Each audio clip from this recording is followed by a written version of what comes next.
Yang masalahnya tanggung-jawab ada yang pegang-pegang mentang Dewan Perwakilan Indonesia asal Aceh tapi nyebut kerja Kepentingan Nasional Indonesia Bandung. Kepentingan Nasional Aceh ingat Aceh kena mudang kera. Cuma nambah kemenangan jadi nurul ya barang. Yang lain bakal mau bro-bro.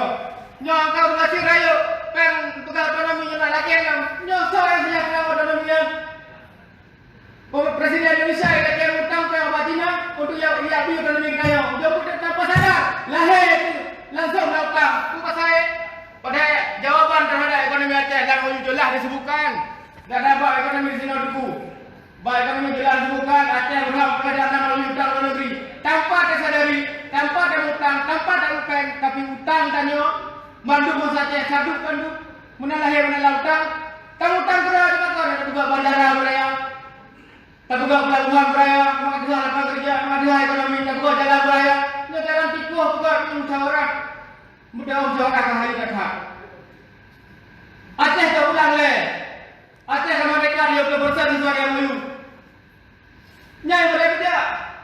Yang nyai cik Aceh bangai ke UPH nak berlihat tu boleh. Undang-undang rau tu boleh. Mana boleh le?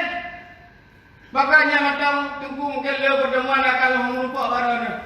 Karena DPR ini raya akan menjauh ke undang-undang macam tak pun kamu. Kekuatan negara ini negara orangnya satu. Jika mau tapi kondisi yang nyata orang kamu rasa ada kamu lagi kabit sam. Pernah kamu kabit pejabat politik di daerah. Enak macam bilang mungkin ibarat belum mana ngatur apa yang bayar karena mungkin untuk sudah sesuaikan mungkin dia UPH berjalan sesuai dengan mau mana berjalan maka lagi tunggu rapat kamu di press tu. Lagi orang terima kasih Assalamualaikum warahmatullahi wabarakatuh. Ya. Terima kasih bang. Kapolna bang. Terakhir bina dari ini udah terakhir. Dari ini udah terakhir bina. Assalamualaikum warahmatullahi wabarakatuh. Ucap Allah selalu Nabi yang memuliakan Bapak Kapolres. Boleh ni. Serta Ku baik baju. Biar tu. dan Bapak DPR yang hadir Bapak Lunyong. Long sedikit menitip pesan kepada Bapak Kapolres. Tanya jangan menjadi pengkhianat bangsa.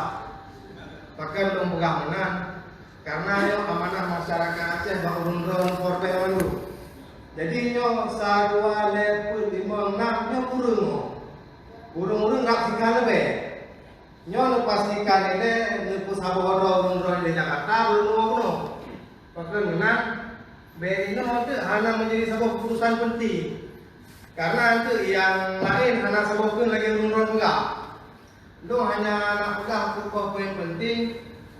Yang pertama kepada Bapak Kapolres tolong memantau dan memastikan seluruh produk hukum nasional